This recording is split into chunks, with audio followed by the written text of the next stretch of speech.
So, disclaimer in the dream that I had. I failed to mention that in my dream, the whole time I was talking, I was carrying my saddle, my Western saddle, which is about 50 pounds. The whole time I talked and walked, I had the saddle like I was getting ready to mount it, about chest high. And that's how I was walking around the whole time in the dream. Acts 2 and 17. And it shall come to pass in the last days, says Yahuwah, I will pour out my Ruach upon all flesh, that spirit. And your sons and your daughters shall prophesy. And your young men shall see visions, and your old men shall dream dreams. And on my servants and on my handmaids I will pour out in those days of my Ruach, and they shall prophesy. And I will show wonders in heaven above and signs in the earth beneath, blood and fire and vapor of smoke.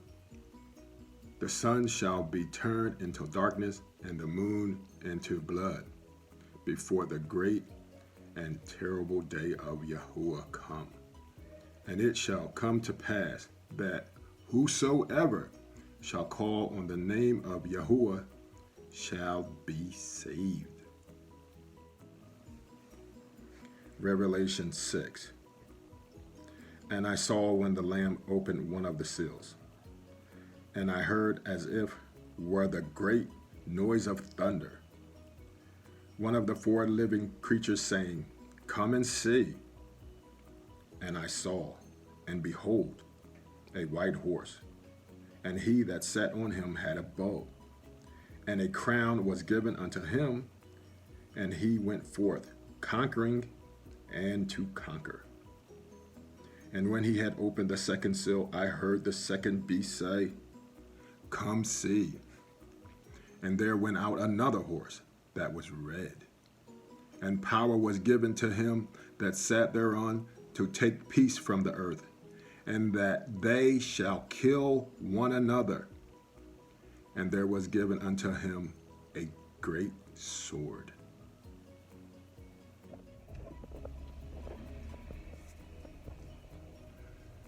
Shalom, shalom. So, I'm going to do a video. I want you to know that I was reluctant about doing this video because by the time I'm done, you'll see why I was so reluctant about doing this video. Because it's based on dreams, and a lot of people are having dreams these days, and they're interpreting them in a way that maybe it means something and maybe it doesn't.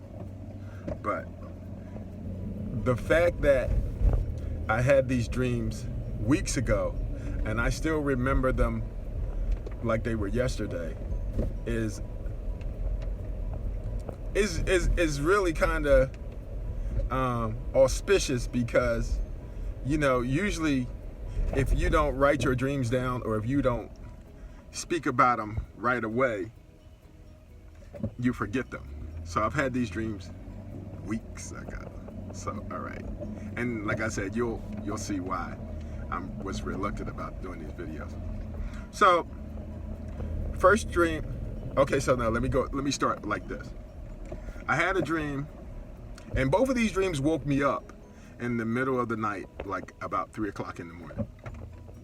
So the first dream I had, it wasn't the first dream I had. So the dream that I want to tell you about right now is I was asleep, and the dream I'm going to tell you about first is the second dream. But the second dream is the dream that is going to cause me to tell you about the first dream, if that makes any sense. I wasn't going to say anything about the first dream. Just the people in my house, in my immediate household, know about the first dream. So, in this dream, It was me, my brother, and Clint Eastwood.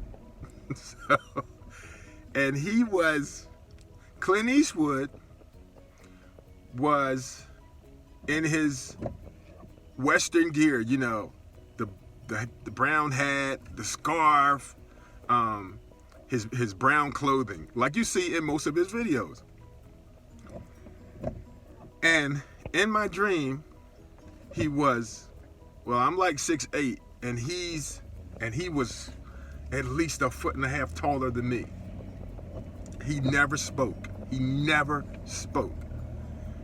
But I understood everything he was saying. That's weird. So here it is. In the dream,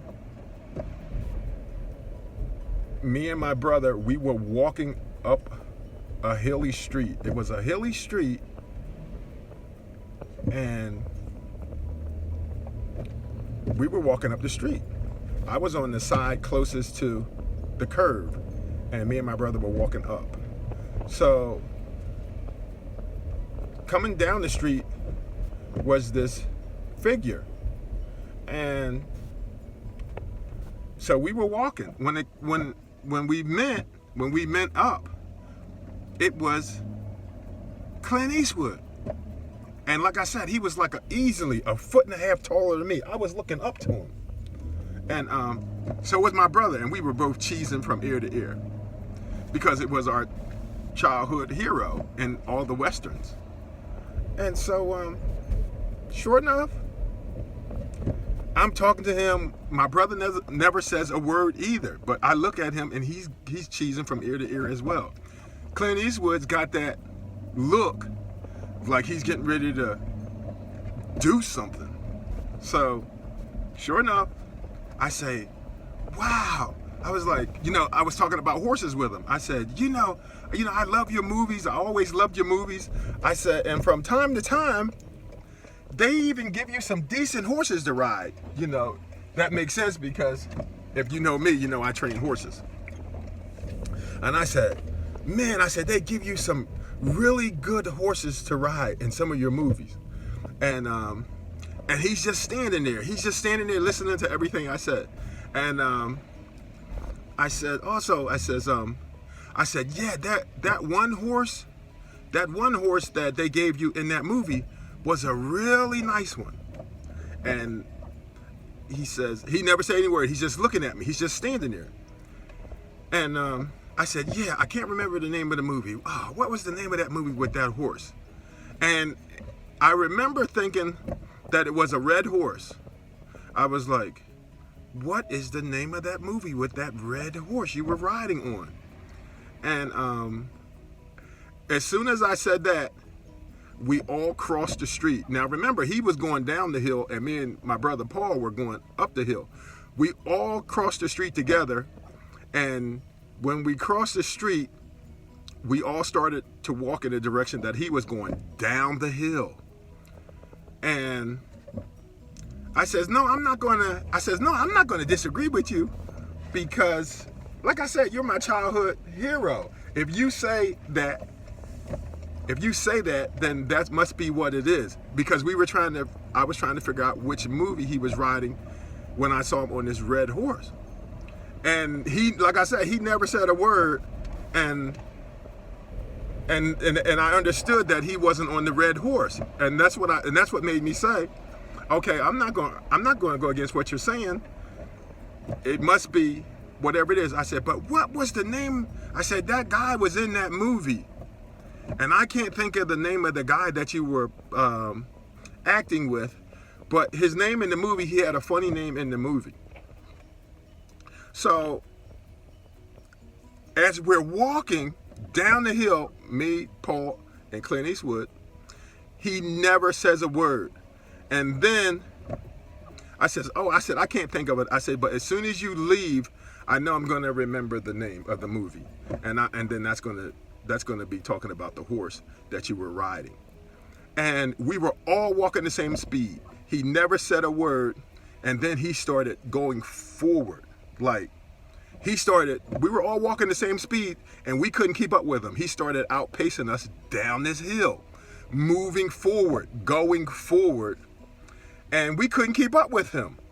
And so after he got out of range, out of hearing range, and we couldn't keep up with him to save our lives, me and Paul stopped. We wanted to cross the street again. We were going to cross the street and then go back up the hill in the dream. That's what I felt. The second we both got in the street, the name Ned came to me. Ned? I was like, Ned wasn't in the movie that I was talking about. What movie was Ned in? And so when I woke up, that's what made me wake up.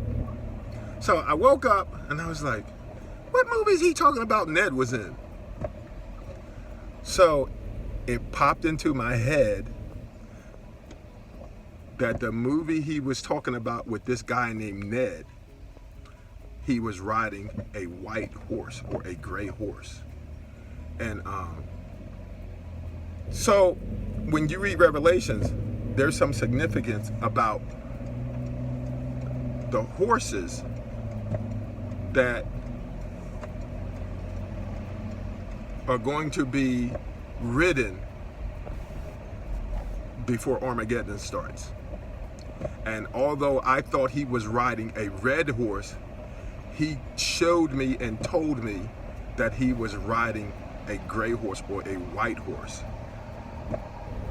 That's very significant. And that was the end of that dream. Now, let me say this. The reason why I'm telling you about that dream is this dream. And mind you, these dreams were all, I dreamt these dreams weeks ago. That is so weird that I remember them just like they were yesterday. Again, anybody that has dreamt something and they say, oh man, I wish I had spoke about it before, I forgot. These dreams will not go away. I see them, I can remember them just like they were yesterday. So now the first dream that I had that I wasn't going to say anything about, but everyone in my house knows about it because of the circumstances surrounding the dream. So I was in the bed, sleep, and again, I'm laying there and I'm not realizing that I'm dreaming. The dream is I'm in a bunk bed. So in my girl's room, it's set up with like bunk beds and stuff. And I was in the bed, like turned over on my stomach, like looking out down of the bed, looking like down at the head of the bed. And I was so angry. And I was looking down at the room, and there were other bunk beds. There were other bunk beds in the room, which I thought was weird. I didn't understand that. Even in my dream, I didn't understand. Like, I was kind of looking around. I was like, why are all these bunk beds in the girls' room? I couldn't think about it. I mean, I didn't understand that part of the dream. But I was in what I thought was a bunk bed like what my daughter sleeps in. And right next to me in another bunk bed was my father. And this is going to be a little weird. So I'm in there and I'm stewing. I mean, I'm stewing. I'm gritting my teeth. I'm so angry that I'm gritting my teeth. And my father reaches over to me, which he's passed on, but he was always unbelievable counsel for me. And I'm stewing, I'm upset, and he's touching my cheek like this, and it's like wired shut. It's like that. I remember that in the dream. And he says, don't be angry. Don't be angry. And I remember thinking how angry I was, and I couldn't help it because I was in what I thought was my daughter's bed, and I thought something had happened to her. And I was like so angry about that. I was so angry. And it didn't make sense, why I was angry, but I thought that something had happened to my daughter. So no matter what he said, I was still very angry. And then every once in a while, he would check on me. He would check to see. He says, your teeth are like still, like you're gonna grind your teeth off. And he says, don't be angry. So I woke up around 3 o'clock in the morning. I woke up about 3 o'clock in the morning. And mind you, when I was angry, I was thinking revenge angry. That was the thing. He was like, don't worry about it. Don't worry about it. And I woke up again. It's like 3 o'clock in the morning. So it was so troubling to me that I couldn't sleep. I got out of the bed and, just got up. I sat up in the bed and I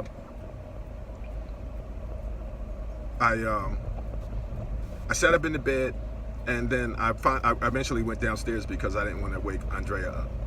Went downstairs, let the dogs out, got back in bed, and when she woke up, I said to her, don't let Sasha go to the mall.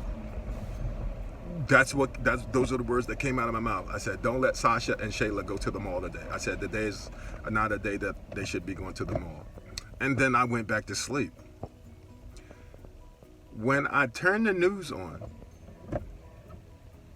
I see, and this is going to be important, I see that someone had shot up a mall.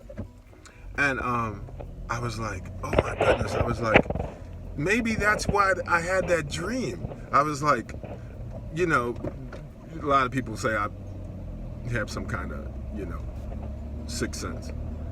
So I say, oh well, I just chalked it off as to, I was just, catching a vibe, and this happened.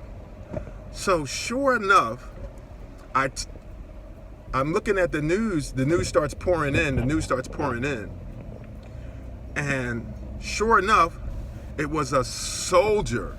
It was a soldier that was angry about something, and he shot up the people at the army base.